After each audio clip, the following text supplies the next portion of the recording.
Swayam Prabha. Digital India. Educated India.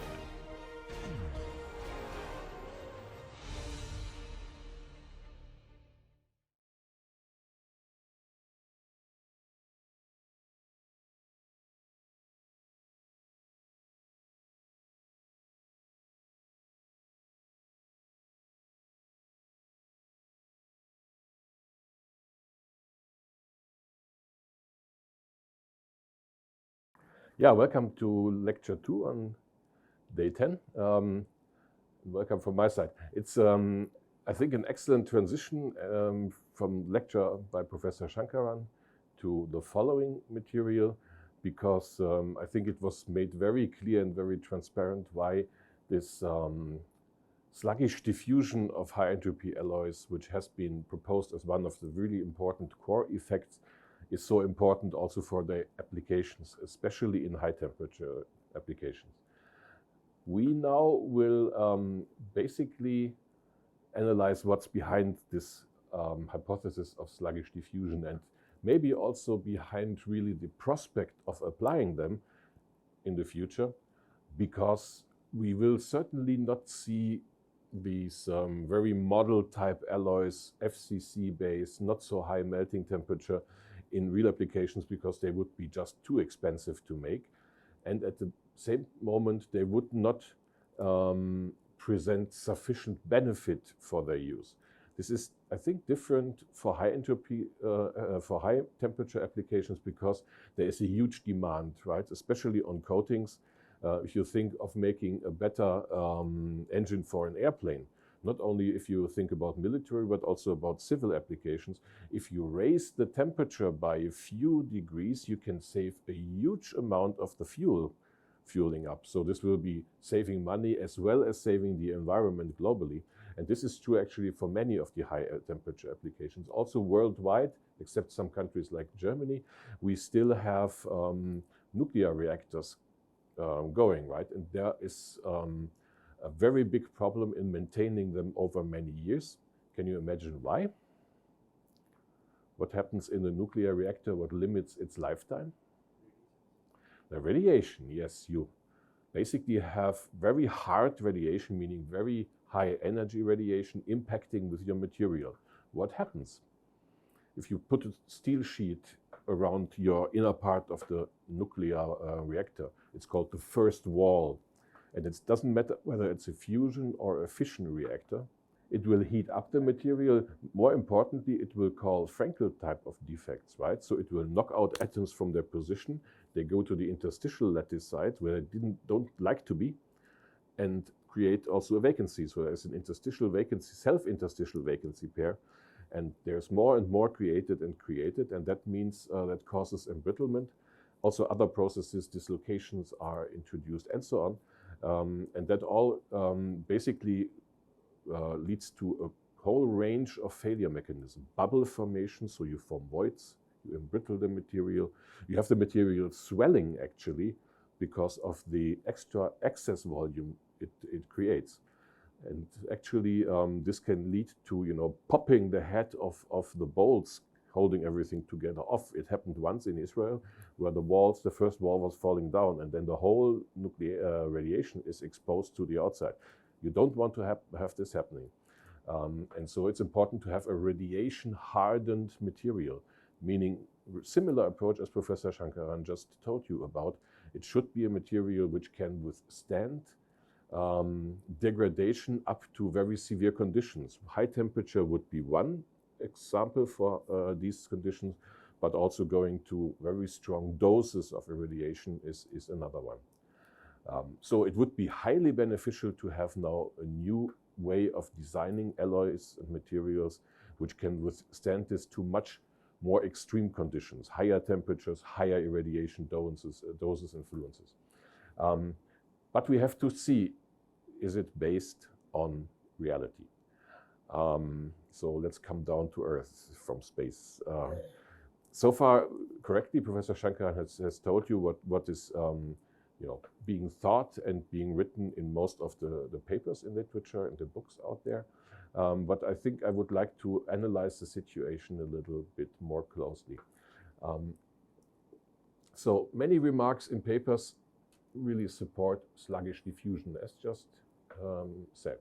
But many of those are based on secondary observations. So people did not measure diffusion in itself, not even interdiffusion or chemical diffusion, but they looked at stability of precipitate, stability of microstructure, stability of a small grain size, and related their observation, which are true, whatever, all the important points Professor Shankaran has just told you are true.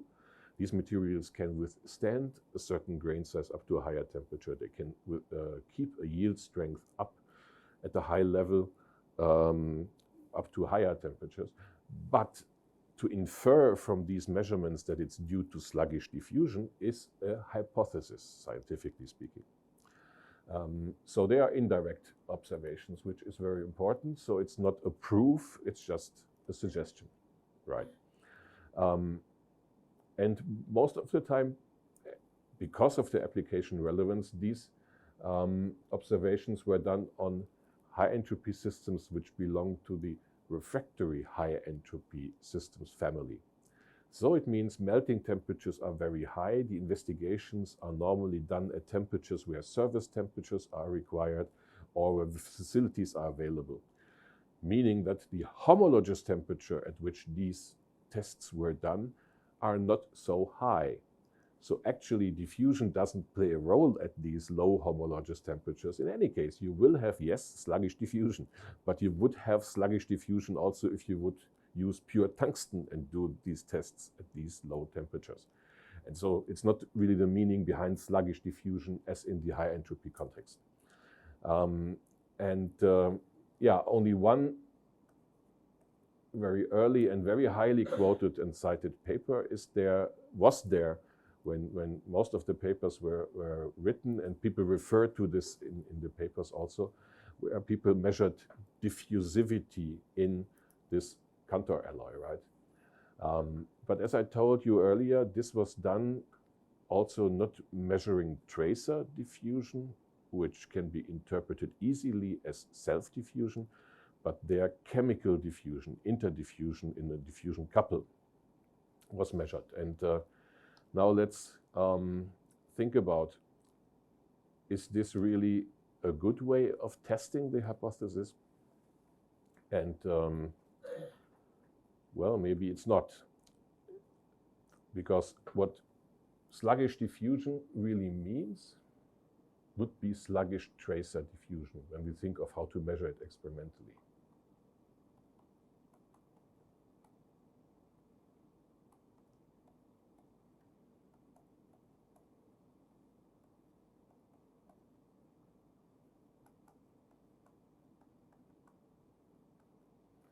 So when you say, okay, the material's transport of the atoms inside of a material per se, due to the design of the alloy, is sluggish, it means the self-diffusivity would be sluggish. This means if you want to measure self-diffusion, you do tracer experiments.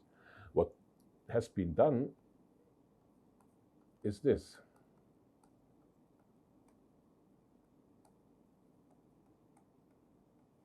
The chemical diffusion, because it was occurring in a gradient of concentration or chemical potential. There is a large difference between these two diffusion coefficients, and they are interrelated by what is called the thermodynamic factor. And we are going to talk about this now in a little bit detail. So let's consider the diffusion would be taking place in a non-ideal binary substitutional model. Non-ideal means we do not take the ideal solution model. We have interaction parameters between A and B, and that means that we have to, in order to describe the chemical potential, use the full approach relating the chemical potential also to the activity and activity coefficient.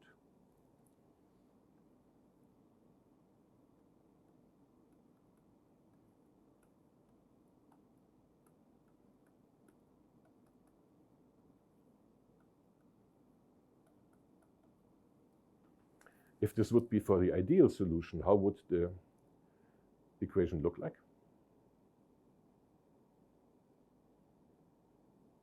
What's the activity? Yes, exactly. Yes, and activity would be just composition, right? Yes, exactly. When we now write the activity at the activity coefficient, we can use classical standard textbook thermodynamics. So we arrive an equation by chain rule for the first total derivative of the chemical potential of one single constituent A with respect to composition fraction X. Since the concentrations or the sum of all concentrations of all the constituents is always fixed because it's one, right? I mean, we have conservation of atoms, of matter.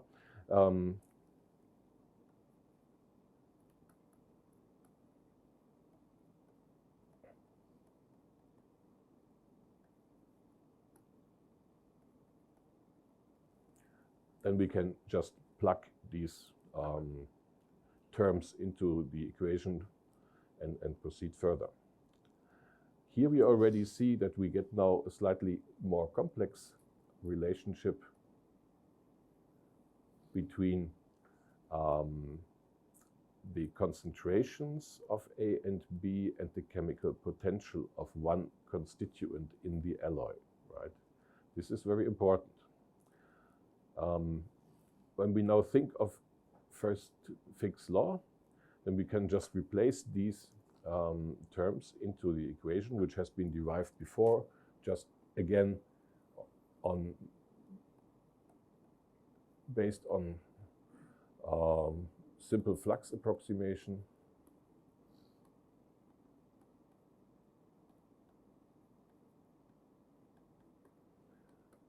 Plus conservation of matter. You know that basically you put in an artificial plane and you say whatever goes through the plane from the left needs to come out on the right and vice versa. Then you have the first Fick's law. Which means that we can now put the equations on the first page, especially the last one which I circled, into the flux description. And what we get then with a little bit rearrangement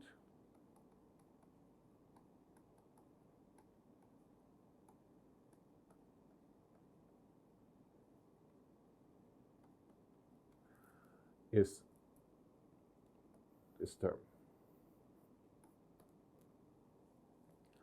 right?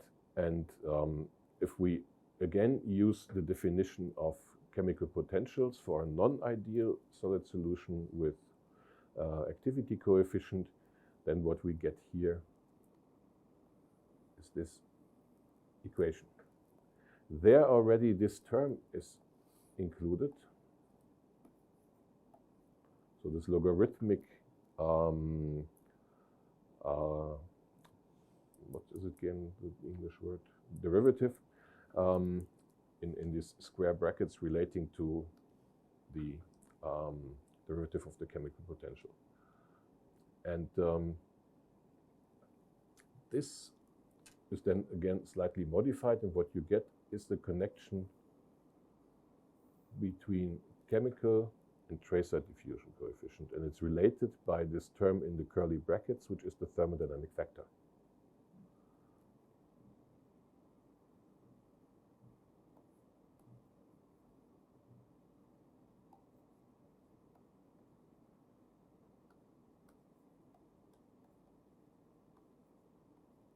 And this thermodynamic factor basically takes into account that when you have interacting atomic species of different kinds, here only two, but in a high entropy system more than that, that the diffusional transport of constituent A depends also on how constituent B is transported. Right? So it's kind of correlating the diffusivities of the constituents. And you can see that when you now do an interdiffusion, well, maybe I write this one first.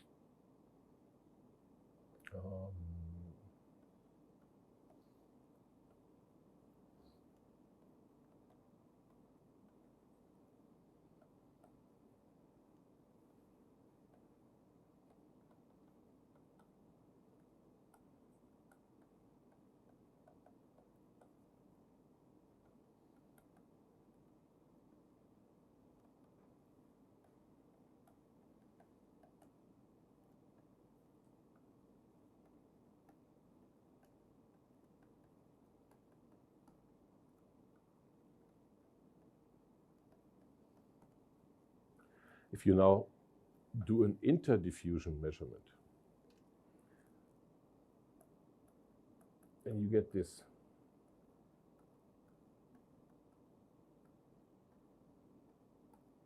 right. So if you apply a diffusion couple, you have two different concentrations on both sides of the couple. You do the thermal annealing and so on. What you see as a result is the result of this chemical diffusion. If you now want to infer self-diffusivities from that, you need to know and you need to take the thermodynamic factor into account. And only in dilute solution you can do this based on simple thermodynamics as included here. High entropy errors are by definition not dilute. So it means you are not allowed to do this. And this was done in this paper, which is so highly cited. This is why it could be true, it could not be true. We don't know before we measure properly.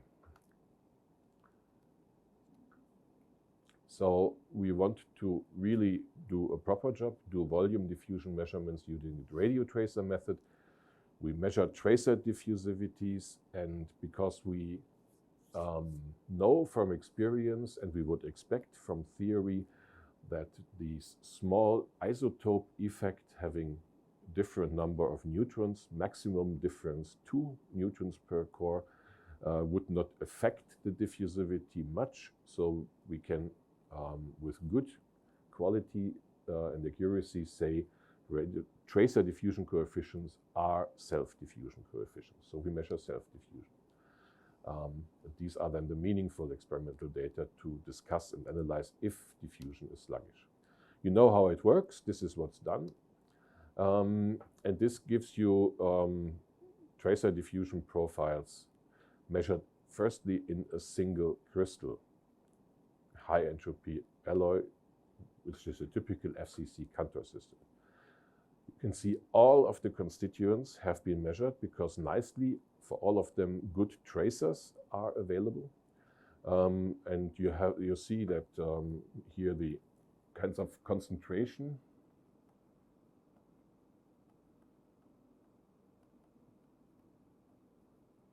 of marked atoms, so the relative specific activity, the decay product density, so to speak, is plotted as a function of depth squared.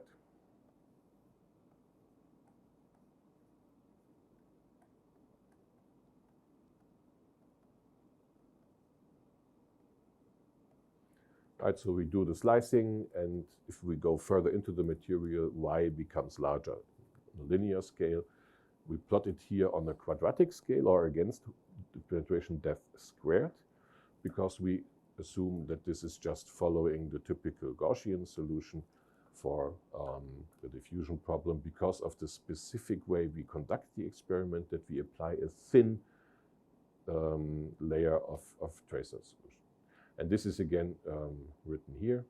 So this is how we describe then mathematically the diffusion, right? I mean, this is basically just the boundary condition as well as the solution of Fick's second law. Yeah, and so we know there is only volume diffusion here, and then we can use the Gaussian distribution.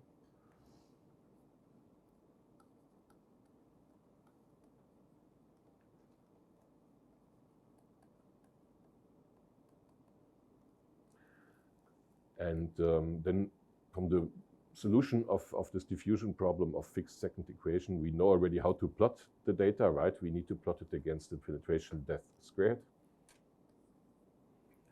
And this is why the plots here are done in the way they are, because then you can directly infer from the slope of the fitted data how large the diffusion coefficient would be at this particular temperature.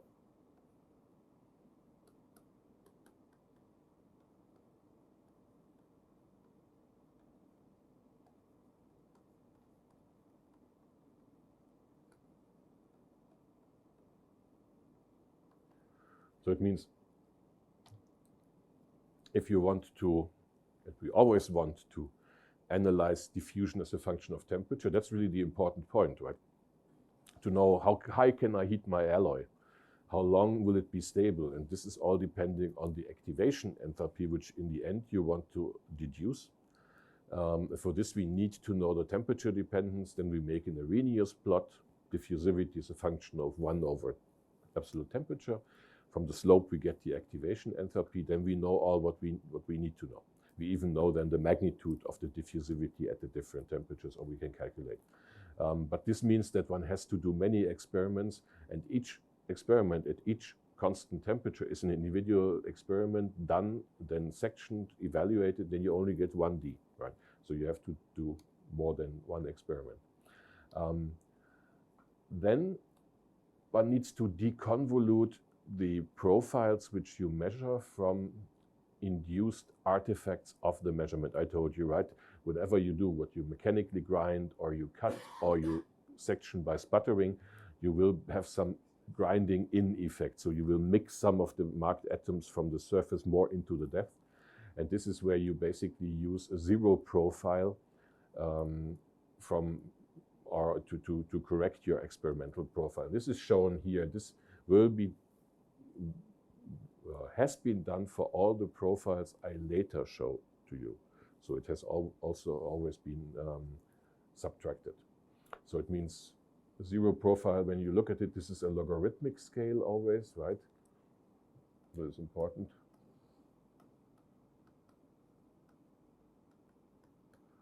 So it means the zero profile is much, much lower than the obtained profile. And so here in these very nice measurements, I'm showing nice measurements obviously because we don't show the bad measurements. We then measure again if it's not a good measurement. Then you see that there is almost not a big difference between the reconstructed and the still convoluted fit to this directly obtained experimental profile. Yeah, so then going from volume diffusion in a system which doesn't have grain boundaries, we are now obviously interested in the real material. The real material would not be an artificial single crystal, but polycrystalline material obtained after some casting process or arc melting process or so. But in order now to analyze, is diffusion sluggish or not, we have to have a comparison, right? Sluggish as compared to what? And so the first comparison what we did is we go to a medium entropy alloy.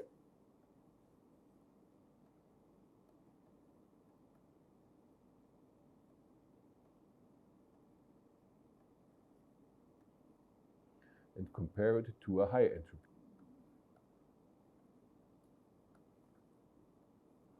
And it's necessary to anneal both systems at specific temperatures in order to induce diffusion.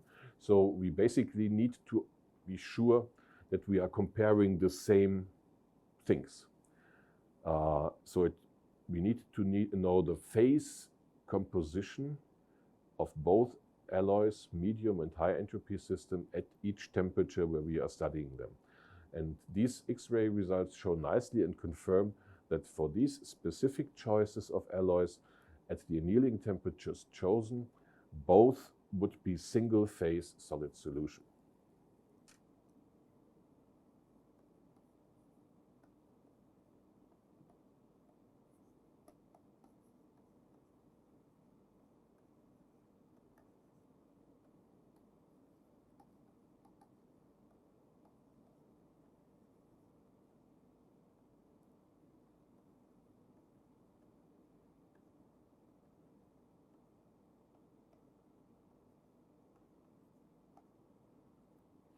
Yeah, so obviously if you go to lower temperatures, there will be decomposition as we discussed a few days ago.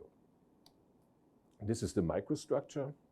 So orientation, imaging microscopy by EBSD on the left side shows a rather random distribution, coarse grain size, homogeneous element distribution obtained here by EDS.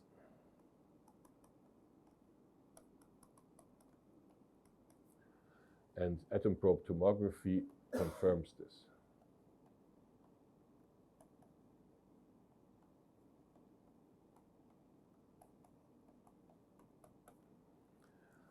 So we are sure that on all levels, length scales of the microstructure, from atomic, atom probe tomography, to really grain size length, which is of the order of many, many micrometers, we have a very uniform, homogeneous material in terms of its chemistry and chemical component distribution, with a random texture, so no strong anisotropy in terms of orientation of grains. So ideally to do diffusion measurements. And this is the result of thermal characterization. Differential thermal analysis was done.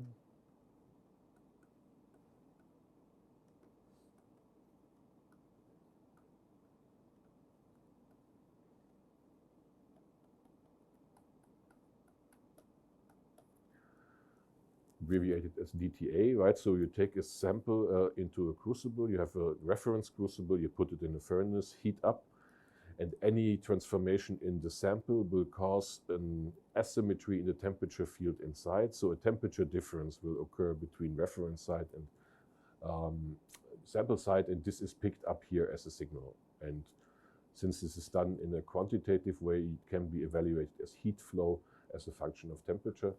And we see here basically what you do is you put a tangent to the part of the steepest slope of the signal, you put a tangent here, and this is then defined as the temperature of your transformation. In this case, these transformations are melting temperatures.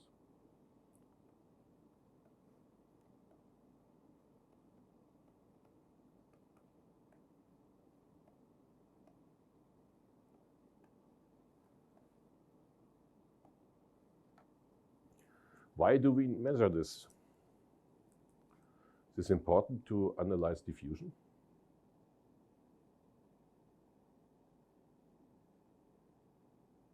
Think about homologous temperatures.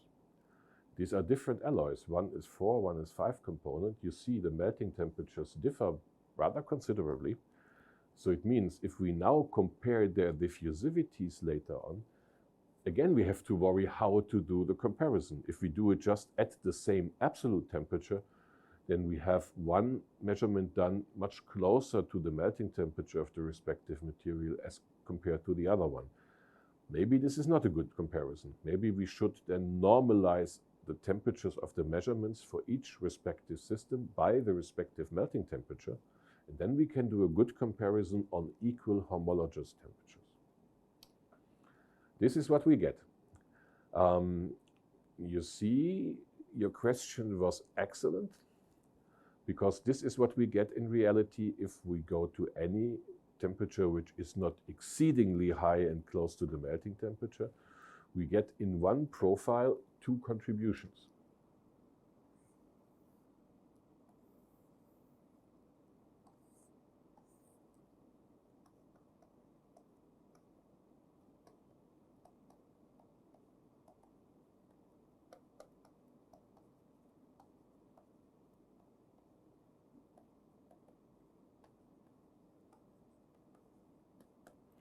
And while one, the slower one, the process which is described by a intrinsically lower diffusivity, is bulk diffusion, and this will be showing up as the steeper part at lower penetration depths. So it goes down more quickly, and then it goes to values so that you can no longer measure, because there's too few radioactively marked atoms at the higher depths. And then there is a long tail, which is due to the grain boundary diffusion coefficient. And this is done again at constant temperatures, and then for the different constituents separately. So this shows you here the penetration profile of nickel.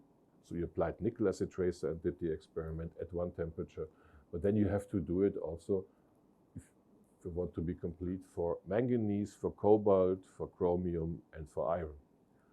Right? So it means for each temperature, 5 measurements. If you want to get activation enthalpies, 5 measurements times the number of temperatures which you want to check. So it's quite some work, which was done here. And you describe then the profile by this very simple additive law that you basically get at any sectioning depth in your material a description of the total concentration of marked atoms just as a sum of the contributions from bulk and from grain boundary diffusion. So a kind of independence of the individual diffusivities. If we now do the evaluation and then go and jump to the Arrhenius representation, this is then again showing you the diffusivities as a function of 1 over temperature, Arrhenius representation. And this is done then for the 2 different alloys, medium entropy alloys on the left, high entropy alloy on the right.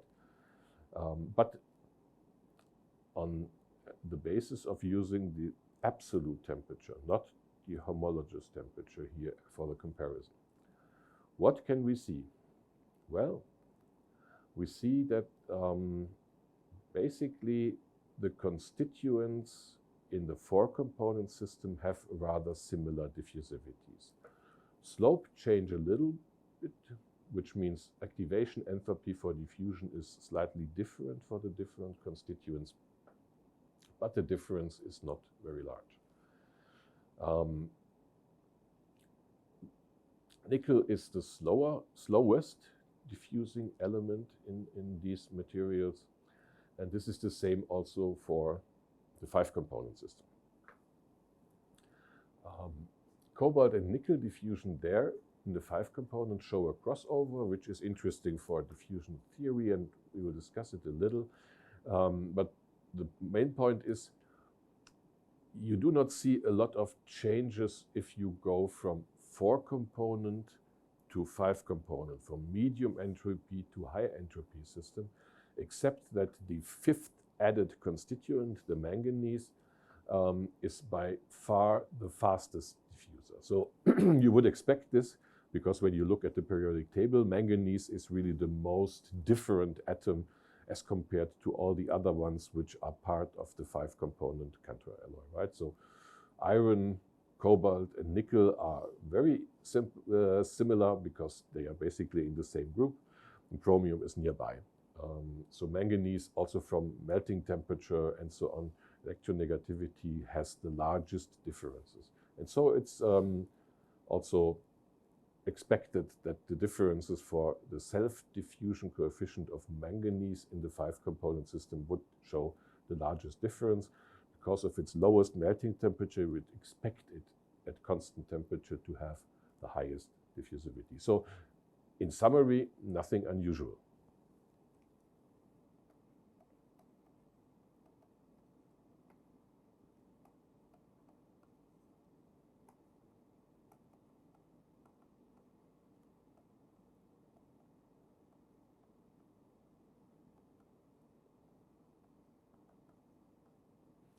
But you already see when you go from a more simple, conventional design of a material to a high entropy alloy design by adding new constituents, that the complexity increases, right? Because you add a new constituent with a new electron configuration, with new everything.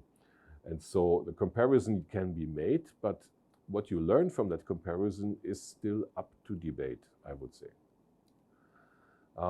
When we now look again at the individual tracer diffusion coefficients as a function of homologous or temperature, 1 over in an Arrhenius representation, then the system shows no crossover for chromium and iron, but for cobalt and nickel it does.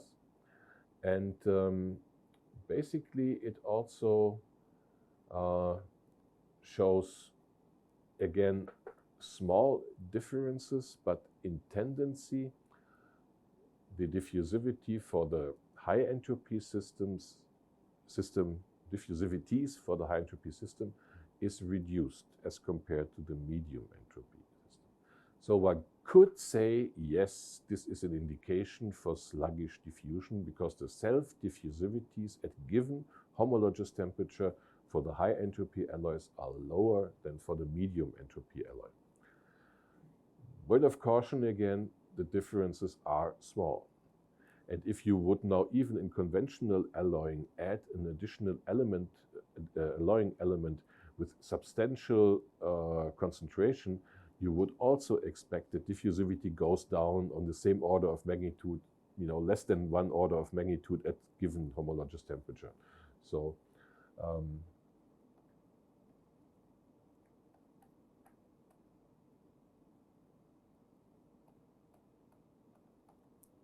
a homologous temperature base, comparison between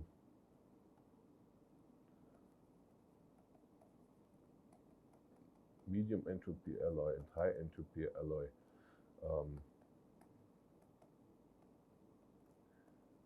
indicates a little bit more sluggish diffusion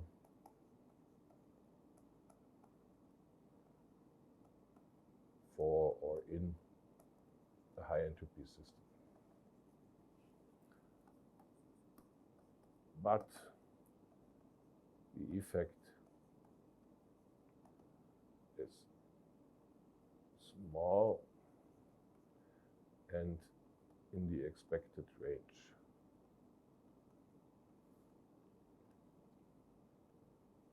So nothing which you would define as a core effect of a new alloy design strategy.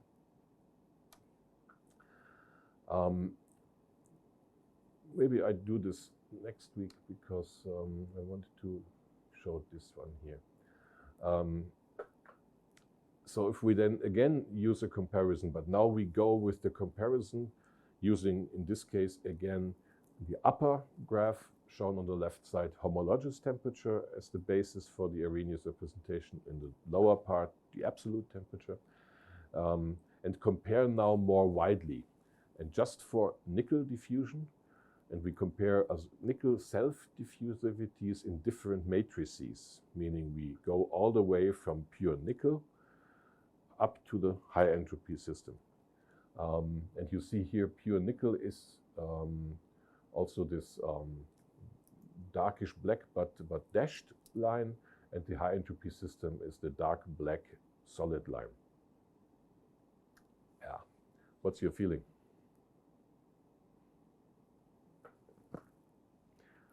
Would you write a paper on sluggish diffusion in high entropy systems based on these results? I would not recommend it because maybe the reviewers would shoot you down. So you see, it's all relative, right? So you can always find some conditions or some specific ways of comparing your data where you can certainly say, yes, diffusion is more sluggish. But you can also find comparisons and bases like homologous or absolute temperature and so on, where this statement is at least taken with a very big grain of salt, especially concerning the magnitude of the effect. So, because as I also indicated, there's also always the additional comparison one has to have in the back of the mind, that you have to compare it to the expectations just coming from normal alloying if you go from a binary to a ternary, let's say, right? And so this is, I think, really a nice confirmation that just stating diffusion in high entropy alloys is sluggish is at least very questionable. We will see later on next week that there is good examples from directly measured self-diffusivities that even show anti-sluggish behavior, so the opposite of sluggish, for other high entropy systems, particularly for ones that are actually used or useful for next generation applications. Yeah, so they are good alloys, they are a new alloying strategy, but I would say relating their behavior to sluggish diffusion is unfortunately not true. This brings us to a question I have to you. We could start the discussion today, but maybe we can continue next week, because I think it's very interesting when we just listened to Professor Shankaran's lecture today, right? There is so many effects that would be so easy to explain if the diffusion would be sluggish. Now I tell you diffusion is not sluggish, not more sluggish than it should be. So how to explain then the properties measured? What other effects could come into play? If you see, oh, well, great, the yield strength is maintained up to much higher temperatures. Wow, the grain size may stay small up to higher temperatures. All these effects which we really need to have to create, I mean, all this nanostructured materials business which is going on since, I don't know, 30 years or so, was always limited by, for example, having grain growth occurring at much too low temperatures. So having materials which are stable is fantastic for many, many aspects. But how to explain if diffusion is not sluggish? Yeah, I mean, the properties are measured, and I don't doubt the measurements, but we also have measured the non-sluggish diffusion, and I also don't doubt these measurements. So we have a conundrum, right? We have two experimentally certified facts, but they don't go together, right, easily. So we have to fight, and this is like how you think as a materials scientist in your working environment, right?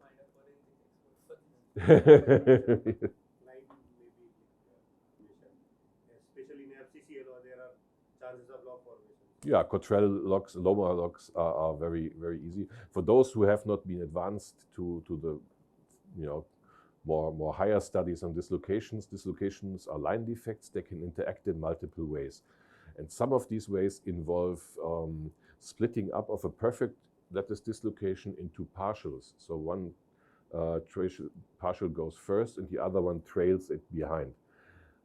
If this distance, splitting distance, is large, there is a good probability for another split dislocation to interact with this split dislocation.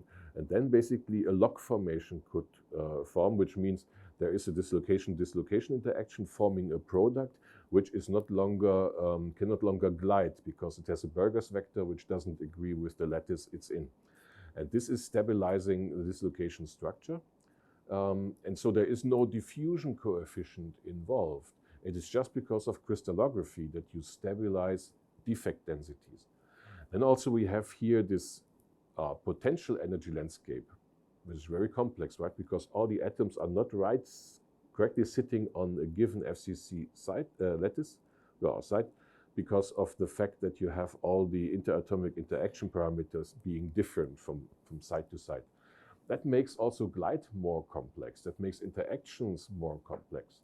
This gives you a more different range of how you calculate interaction products. Also, if a vacancy you want to jump from site A to site B, neighboring site, on this side it has maybe a different barrier than on this side, because there it's cobalt sitting and there it's manganese sitting, right? So it means these are intrinsic effects which I think, and this is my interpretation, are coupled to the local lattice distortions because of the alloy design. They don't necessarily affect in total volume, and as we later will see, grain boundary diffusion coefficients, but they affect storage capacity and retention of high defect densities up to higher temperatures in a non-diffusive way. And this might explain why yield strength is kept up at high levels up to higher temperatures. Grain sizes stay stable up to higher temperatures. So this is, I would say, my interpretation or my conclusion from this conundrum, that we say, okay, we see the properties are improved, but on the other hand, we see the diffusion isn't much changed. Yes, we did all these diffusion measurements. Yeah, no, I'm joking. We do this, and we also relate it to microstructures. Yes, yeah. But I will show you more on this the next 4 lectures next week, especially on how you can also test this hypothesis in a different way by not changing the alloy from a medium to a high entropy alloys by adding a new constituent, but by a more clever way, I think. always keeping the 5 constituents the same, but within these 5 constituents changing from a dilute alloy up to the high entropy system, and monitor then how the system properties change, going from almost pure single phase material with some minor additions up to the high entropy system. And then going to the last chapter of this lecture, which is how to analyze grain boundary diffusion in a multi-component system. And we will start with some diffusion theory as indicated in the first lecture on that, because you need to understand all the pitfalls there are in terms of doing these measurements. So with this, I think I would stop here. All right, thank you.